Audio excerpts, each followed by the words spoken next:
Hello again, I'm Robert Fithen, and I wanted to do a year-end video about the best albums of 2023, but unfortunately I didn't get a chance to listen to a lot of the new albums that came out, especially in the second half of the year. So I thought what I would do was talk about the top albums of 2023 according to what people have put in their collections on Discogs. So basically, these are the top selling albums according to Discog users of 2023. Here is 1 through 5. Here you will see 6 through 10, and I'm basically going to rate them as far as my opinion. Now you'll notice that the 2 Taylor Swift albums are not on here, basically because those are just newer recorded versions, Taylor's versions of previously released albums, and also the Pink Floyd Dark Side of the Moon 50th Anniversary is not on there because that's obviously a re-release of an album in a big box that came out in 1973. So yeah, these are all albums new from this year, 1 through 5, 6 through 10. I'm ranking them in the order that I think they should go in, as to my opinion. Let's just start at the top. Let's start with the Lana Del Rey album called Did You Know There's a Tunnel Under Ocean Boulevard? And did not know that, now I do. Lana Del Rey's been around for a while at this point. She's got plenty of albums out. I believe this is her 9th album. And I had never heard a Lana Del Rey album previously. And so now I've remedied that. I know a lot of people buy them. I know she's very, very popular. And now I have heard one. And wow, is it a long, boring album. It's 78 minutes long. And it just goes on, and she just sings like, well, you know the album cover where she's kind of like, it's very representative of the sound of the album. She kind of sings like she's got her hand on her face, and she, through the whole album, it never changes. She's very little passion, very little excitement. She kind of sings like she's preoccupied or something. What the English would call, she sounds like she couldn't be bothered. But yeah, I don't know if I think she's just playing to an audience, basically, going for that depressed young girl dollar. The whole thing is like that. And it's just, it's not her fault that this is like the #1 album of the year. But I think this would work a lot better if it was more like this, like independent, like kind of obscure album that only a few people know about. I think that would be a much better feel for this album, but it doesn't come off as like the top album of the year. But man, I sat through this whole thing, started listening to it again and couldn't make it through the second time because I wanted to hear all these at least twice. Couldn't do the second listen to this. It is just like, she's obviously, oh my God, I'm depressed. She's got this one song where it's like, I think it's the second song where she's all about, oh, fuck me like fuck me like till I love myself, and fuck me till I want to die. And it's like, what? Who is fucking like that? What kind of thing is that to say? It's just, I cannot relate to this. Like I said, this is just not for me. I appreciate the John Denver reference in the first song. At least I know who that is. I think she's actually done a new song where she's covering Take Me Home Country Roads. I can't imagine what that sounds. Take me home country roads, play West Virginia. It probably sounds like that. But she's all about, I mean, I don't know. She's the kind of girl who sounds like she's having sex while she's scrolling through Instagram or something. 20-somethings in the comment section. Does that happen? Are you having sex and scrolling Instagram at the same time? Because that's what this sounds like. The whole thing is so over the top with the zombified singing and all of that, that I think there's actually a part that kind of gives it away a little bit. There's a little bit of a winking part in the album, and that's when John Batiste, he used to be the band leader for years with the Stephen Colbert on The Late Show. He comes on, well, he's a super producer. He's worked with Prince and Stevie Wonder and Willie Nelson, Lenny Kravitz, a bunch of people. Super talented. He comes on and he's like, oh, I'm feeling it. Oh, I'm feeling it so heavy. This is so awesome. Oh, girl, you nailed it. You got it. Oh, wow. Woo. And it's just like, really, I don't think anybody's reacting to this album, organically reacting to this album quite that way. I know that, again, a lot of people are buying this. A lot of people loving it. #1 album of the year. I know a lot of people coming into the store like, I know she's got several versions of the album cover. People come, hey, y'all got that Lana Del Rey album cover with titty on it? Yeah. Oh, nope, nope, not that one. She's got one with a titty on it. That's the one I want. Does that look like a titty to you, son?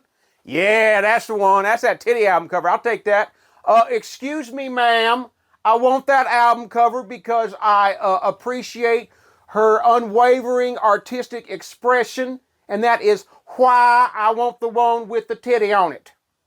Tell you one thing, the girls knows how to sell an album cover. Put some titty on there. Put a titty on it. Sell 2 copies. 1 per titty. Yeah, so that's available for purchase, but it is not for me. So we go from the number 1 album, which still remains at number 1 because I haven't talked about any of the others yet. But let's go to the end of the list now and talk about album number 10, the exact opposite end of the list. And Blur, and the album is called The Ballad of Darren. This is kind of a surprising sound to me from Blur. They've been absent from the scene for about 7.5 years. Got a new album out, the Ballad of Darren. Darren is apparently the band's bodyguard. I had not heard of bodyguard being called out like that since like the days of Prince. Remember his bodyguard? What happened to that guy? Remember the bodyguard he had? It was around 83, 84. This guy would be with him everywhere. Like in front of the camera, like he'd be on an award show like the Grammys or something, going up to get the Grammy, the bodyguard be in the way, like it's like pushing the camera out. It's like, yeah, that camera says CBS on the side of it. I'm pretty sure that's supposed to be there. But yeah, Prince's bodyguard, whatever happened to that guy. But anyway, yeah, Blur's new album, very downbeat. Not anywhere as cartoonishly downbeat as the Lana Del Rey. This is more like realistically morose. But yeah, the Blur guys not having sound like they're having a lot of fun. There's no like song 2 on here. No, definitely nobody's going woohoo. There's no MOR or Girls and Boys or There's No Other Way or anything upbeat like that. But it does sound a little more, I guess, mature. They kind of more mature sound on here. Lead singer Damon Albarn, really, he still whistles his S's, so it still sounds like Blur. But I was wanting at least a couple of more upbeat songs, but it does have some nice melodies. Their playing is top notch. His singing is great, but just be ready for a lot of like downbeat, just like I said, kind of songs about longing and wanting somebody back in your life, wanting to reconnect with somebody who's out of reach. This is obviously some sort of post-breakup thing going on here, or maybe even post-death thing going on here.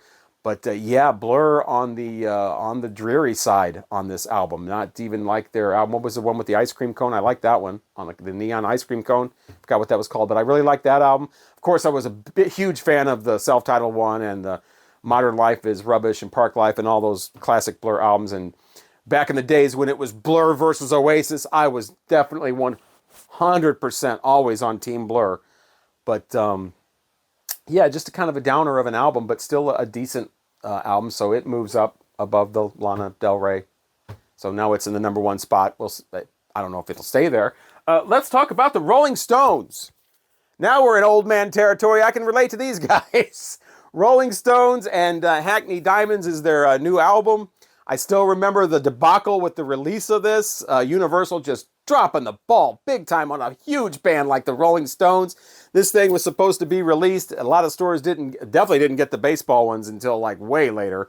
And then even the normal release with the original cover and all that, those were even way delayed in some stores.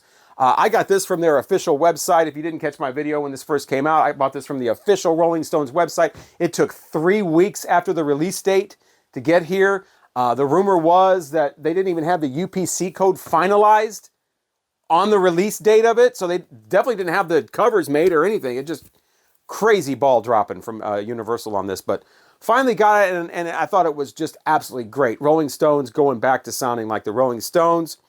I think I've probably listened to this maybe 6 or 7 times since then. It's starting to kind of wear on me a little bit. It's kind of, it's Rolling Stones. It's Rolling Stones by numbers. It's your basic Rolling Stones sound on here. There's nothing groundbreaking. You're not going to get Sympathy for the Devil at this point or something like that. And you couldn't expect it. These guys are in their 70s. But I'll tell you what, they got a lot more energy than that Lana Del Rey at 75 years old. But yeah, Angry is just a great basic rock and roll track. Get Close is pretty much the same thing. Depending on You's got some great lyrics. Too young to die, too old to lose. I still love that line.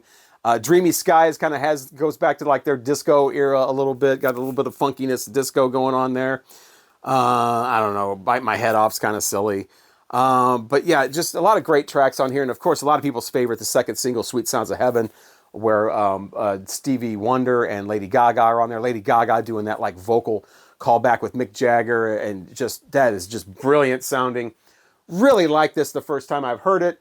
On listen number 7 or 8, it's kind of like, okay, you know, now it's kind of sounding a little more basic, but I still think this is their greatest album since probably Undercover.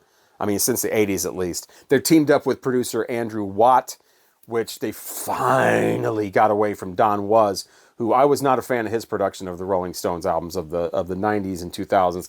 I think putting this up against something like Bridges to Babylon, this blows it away. They're the Rolling Stones again. They're just trying to be the Rolling Stones. They're not trying to chase a trend. They're not trying to jump on a bandwagon. They're not trying to prove how hip they are, you know, using DJs and samples and drum tracks and shit. They just sound like the Rolling Stones. Speaking of drum tracks, Charlie Watts still playing on a couple of these tracks, so that was great to hear about that. Live by the Sword featuring Elton John. Great lyrics in that as well. A lot of energy. These guys sound like they got a lot of passion, a lot of drive for what they do. They're still wanting to do it. They're still having fun with it. They're still the Rolling Stones. And like I said, it's a real inspiration for older guys. You know, we can, if I got half as much energy when I'm 75 years old as these guys have, I think I'll be doing pretty good. But yeah, Rolling Stones, Hackney Diamonds. I think I like this probably better than the Blur album. And it goes without saying, I like this more than the Lana Del Rey album. But yeah, Rolling Stones, Hackney Diamonds. That's at the top of the list at this point.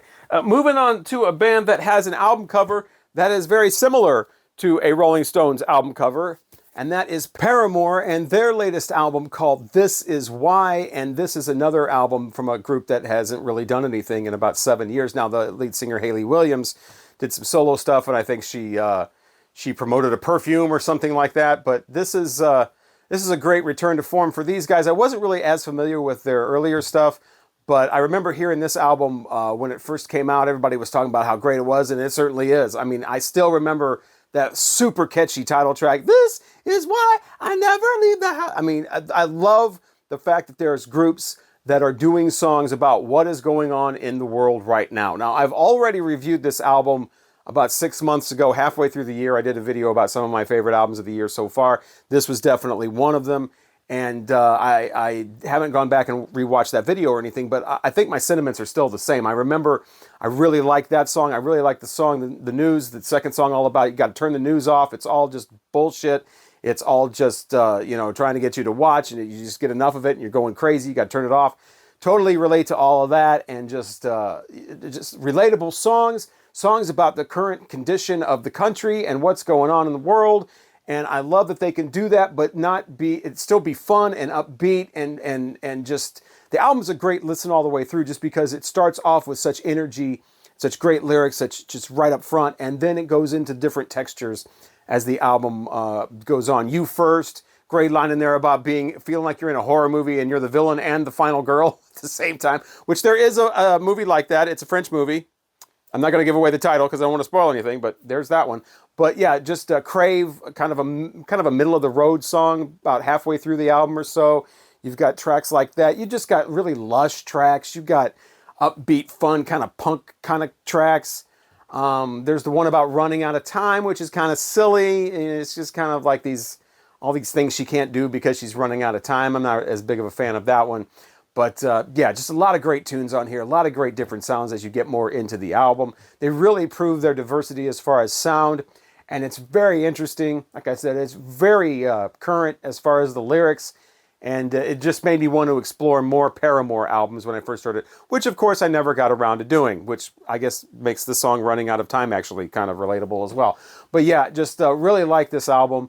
And I think that it's a little fresher sounding and immediate sounding than the Rolling Stones one. So I'm actually going to pull a controversial move with the older people like myself and put this above the Rolling Stones' Hackney Diamonds. So pretty much every album I've heard so far is better than the previous album. So yeah, this moves Lana Del Rey down to the number 4 position.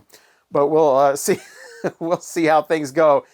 Up next is the Queen of the Stone Age album called New Times Roman.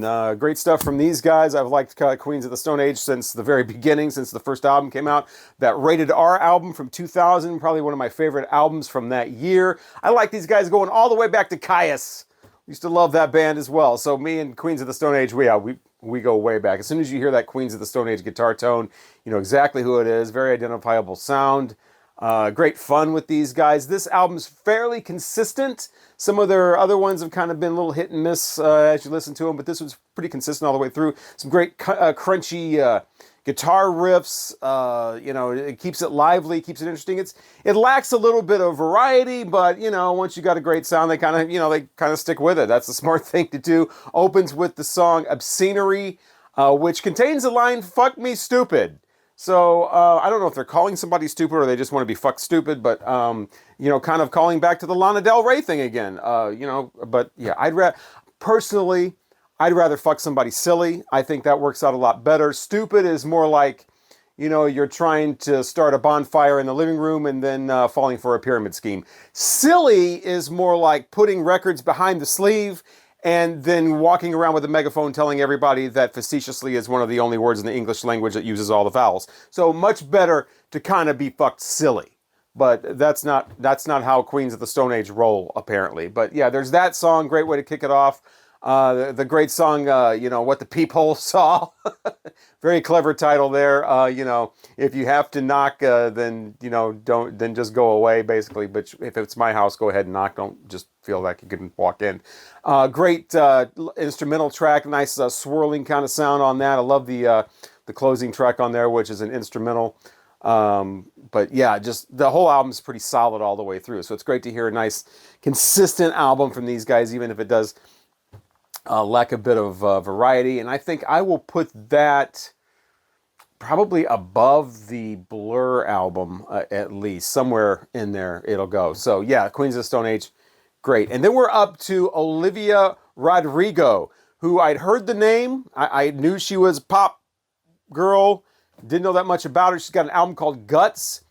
And I was actually really surprised by how much I like this album. I mean, it's not my thing. I don't listen to young pop people, but I was actually kind of impressed by this album. It's got a lot of variety. It's got a lot of energy. It knows exactly when to taper off into something a little more mellow. Starts off really strong with like the first 3 tracks. She's definitely got a lot of attitude. The songwriting, the lyrics are there. I did not research. I should have looked it up. I'm not sure if she does her own lyrics or not.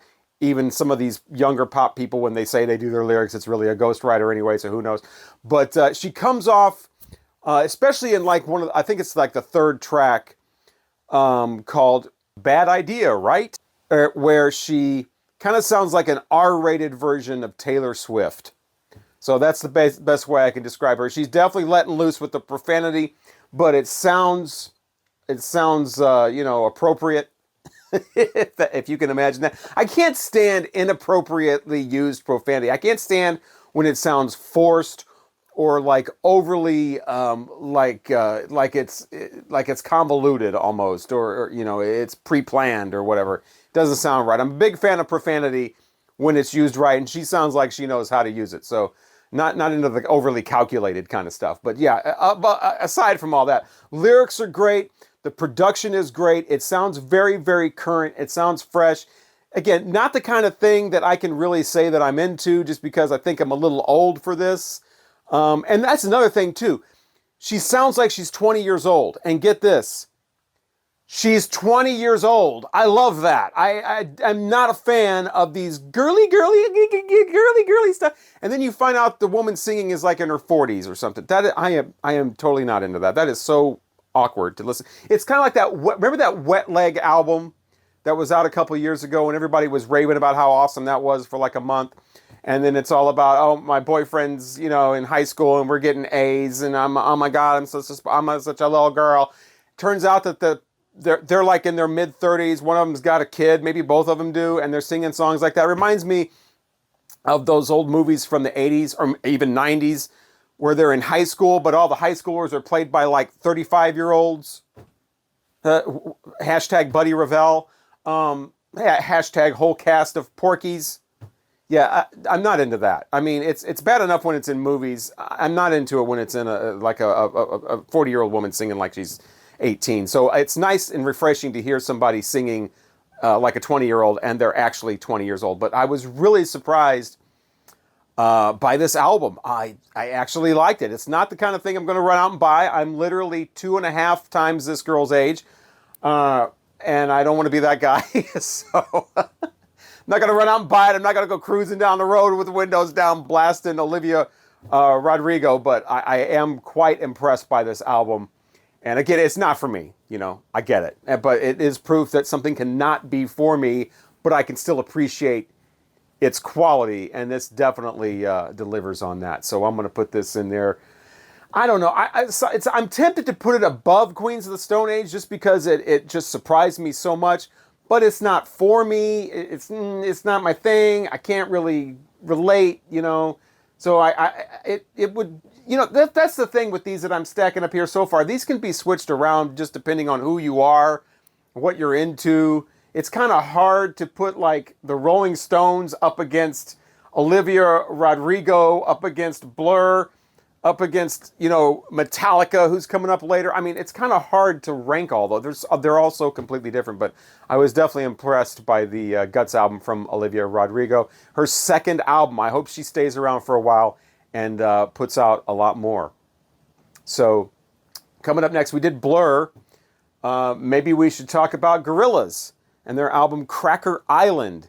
They've been around for a while too, especially for a band that's a bunch of cartoons. Cartoon bands don't usually stay around. They usually got that Archie's timeline. But these guys have been around. I remember when that Clint Eastwood song first came out, it was Sunshine in a Bag, and I thought they were going to be like a one album kind of supergroup type of thing. But if you want to hear some Blur, and the lead singer sounded more like early Blur, you probably want to check out the Gorillaz album because it's obviously a lot more upbeat, a lot more fun going on here than the current Blur album. I do like the Blur album a little more than this. This one is very, very, great in the beginning, but like as a lot of pop albums, it starts to taper off. First song's great, very fun, very catchy. Love the first track. Second track features Stevie Nicks, which I got a little disappointed in that one because Stevie Nicks isn't really spotlit a lot. She's kind of hidden. She's doing the vocals, but the vocals are always right under the lead vocals, so you don't really hear her that well. Kind of sounded like Miley Cyrus when I was like, no, that's Stevie Nicks. But she doesn't get her own vocal track, so I wish they would have put her in the front a little more. But and then it starts getting more into the auto-tune later on, and it's like, yeah, no. So, but when I first started this album, I thought, man, is the side project actually going to overtake the main group for Damon? But apparently not. So I'm going to put this one behind the Blur album. But I do love that opening track on the Gorillaz album. So I just talked about Metallica. Might as well talk about Metallica and the 72 Seasons album. Yes, I actually am holding this one. I have this one like the Rolling Stones because I'm an old guy with the Rolling Stones and Metallica records. But I love this as soon as I heard it. Talk about surprised. I was very surprised by this too. I'm not the biggest Metallica fan overall. I got really, really burnt out on them in the 90s. I used to work at a rock station, and this was when Load and Reload and S&M and Garage Incorporated was all out, and we played Metallica every 75 minutes. They were the most heaviest rotated group that we had. Everybody else was no more than 90 minutes apart. Metallica every 75 minutes. Plus, I hosted Mandatory Metallica, which every night was 4 Metallica songs in a row. I always did 2 from the Black Album and later, and then 2 from before the Black Album to kind of do both sides of the coin. And, 4 Metallica songs, sometimes that would be 28 minutes, of Metallica every night, and then right back to every 75 minutes. So I got really burnt out on Metallica. It wasn't, in my opinion, their best era. Not a fan of the Whiskey in the Jar remake and the Turn the Page cover. Was not a fan of the Memory Remains and these slow, drudging. I like Metallica fast. I like Metallica hard and fast, and that's exactly what this is. A lot of people didn't like this. A lot of people don't like this album at all. And they didn't like it's missing metal elements. That's, I think, the problem. It doesn't have the songs with the different sections, like a lot of heavy metal. That's a heavy metal trope. Doesn't have the unusual time signatures. This is basically not really so much of a metal album as it is just a full throttle hard rock album. And that's probably what I love about it. Four on the Floor, just, full throttle, high energy rock and roll all the way through, done by some guys who are elder statesmen at this point. I've never even heard Hardwired to Self-Destruct. I heard Saint Anger once. I heard Death Magnetic once. I didn't think I was going to like this at all, and it was playing at the record store, and I was like, wow, this is actually really good. Very, very heavy, very riff heavy, very intense. But like I said, more of like an intense hard rock album than a heavy metal album. And I think that's what turns a lot of the Metallica fans off. Is it, Ride the Lightning or, Master of Puppets? No, it's not. But these guys are older, and I'm glad they still got the energy to pull this off. A lot of people don't like this little M up here. It probably would have been better with Metallica, but I get it. They're at a point where they just want to be like, look, we can just have an emblem and people know who we are. We don't need to have Metallica on our album. But I do love this album artwork. I think I'm in the minority there as well. I love the fact that they've owned the color yellow, and it's so intense. And I guess this is just blown out of the cradle here with all these guitar parts and instrument pieces and whatever. I think it's a great motif for the album cover there. And before anybody puts anything in the comments, I did not buy this at Walmart. I will have you know, I bought this at an independent record store, Riverbend Records in Godfrey. Got it used. So I did get this from a local record store. I just had to have the yellow and black vinyl. It matches the cover. I did not want just the black one. But yeah, Metallica 72 Seasons. Really like this. I love the fact that James Hetfield is singing more straight on. He's not doing that "hey-cha" after every phrase. He's dropped that completely. Thank you, James. Appreciate that. But yeah, this is a rock and roll album. Four on the Floor. You can dance to this. You can drive to this. You can do what I did and work out to this. Yeah, I actually work out. I know that's really hard to believe based on my appearance, but it happens. And I was running to this and ran. I usually don't run to music that I don't know. I usually like to hear songs that I know, and they, just kind of get in my head, and before I just get lost in the music. But I was running to this, and I'd run a whole mile before I even knew it, because this has just got so much energy to it. I love it. Metallica and 72 Seasons. Where in the world would I put this? I don't want to. Am I going to make this the #1 album of the year? I do like the Paramore a lot, just because it's so great lyrically and it's so in touch with the times. Love the Rolling Stones album too, just because it's such a kick to have them back as the Rolling Stones. This album's a little long too, but you can listen to it in parts if you want to. I mean, that's not like a bad thing to have a long album. You just don't listen to it all at the same time. But I don't know. I got to put this probably third place right now. Metallica 72 Seasons. It's great though. I'm just not the biggest overall Metallica. I like the early stuff and that pretty much. So yeah. So that puts us up to Depeche Mode's latest release called Memento Mori. And I remember when this first came out, I didn't really care for it that much. I think I like it a little bit more now that I've revisited it after a few months. This came out, I reviewed this earlier, like halfway through the year. And definitely all about death. And they recently lost Andrew Fletcher, of course, when they were recording this. Untimely death, unfortunate, and I think it really affected them. They were kind of a doom and gloom thing on a few of their albums anyway, but this one, it really, I think, hits home, and I don't know if they handled it as poetically or, as some people would have hoped. I think that it really affected them, and it affected the work, and a lot of the album sounds like there's kind of something missing. Like there's an absence of something. The lyrics are, a lot of them are very elementary.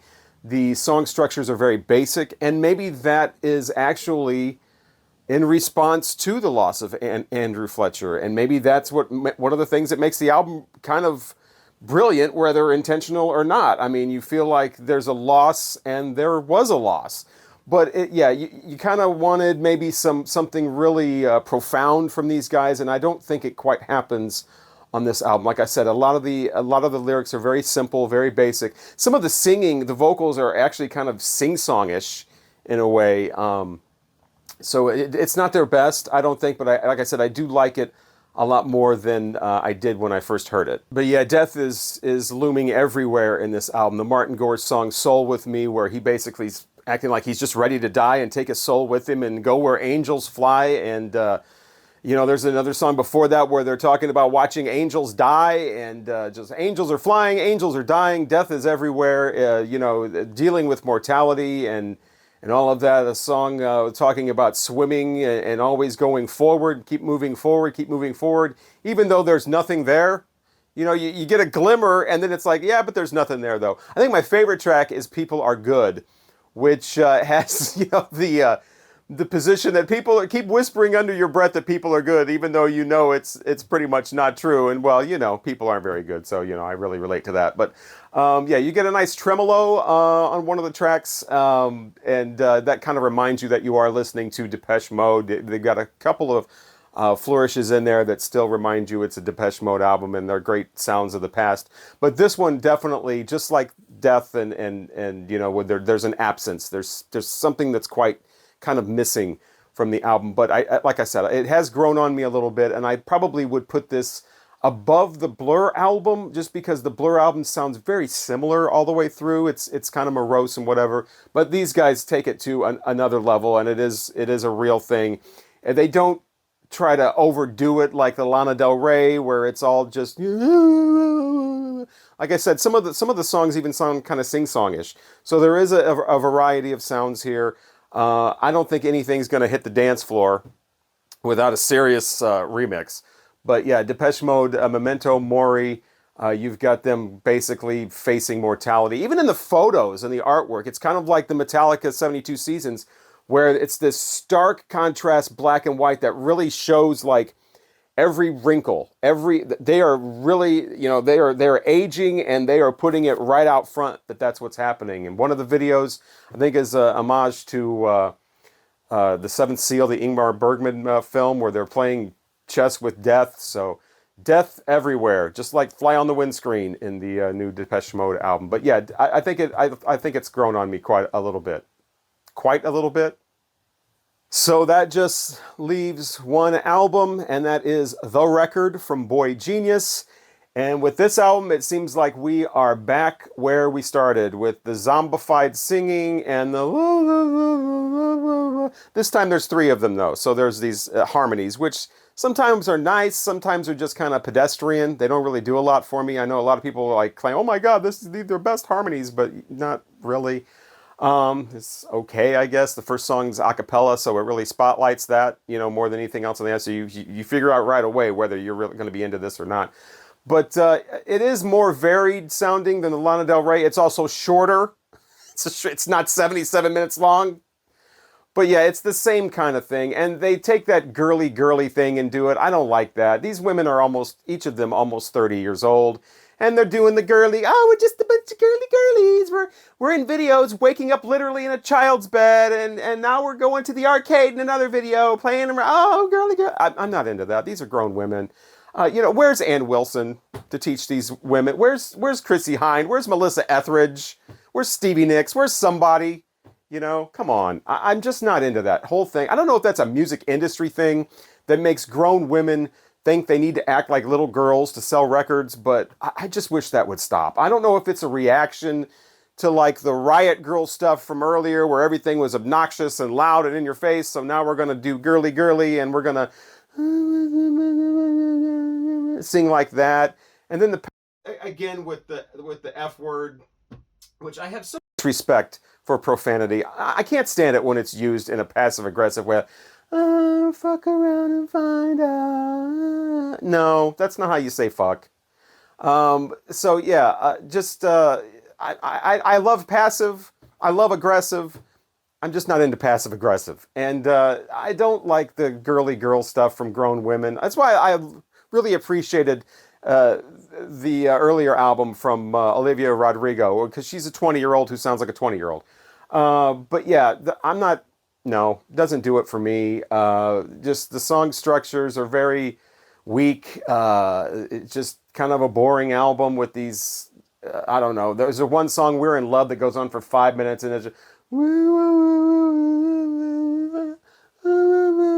through the whole thing. It's just, they do pick up the tempo a few times, but it doesn't. It's too late by that. It's just too late by that point. But yeah, I'm not into Boygenius. I don't know why they're called Boygenius, but yeah, not for me. I'll say it. It's not for me, and I don't know why. I don't know if they're trying to go for the pervy older guys that want to see women look like little girls in videos dressed in school uniforms with the tie. It's like the Wet Leg album I was talking about earlier. It's the same thing. It's not quite that extreme, but it's the same type of thing. And it's not for me.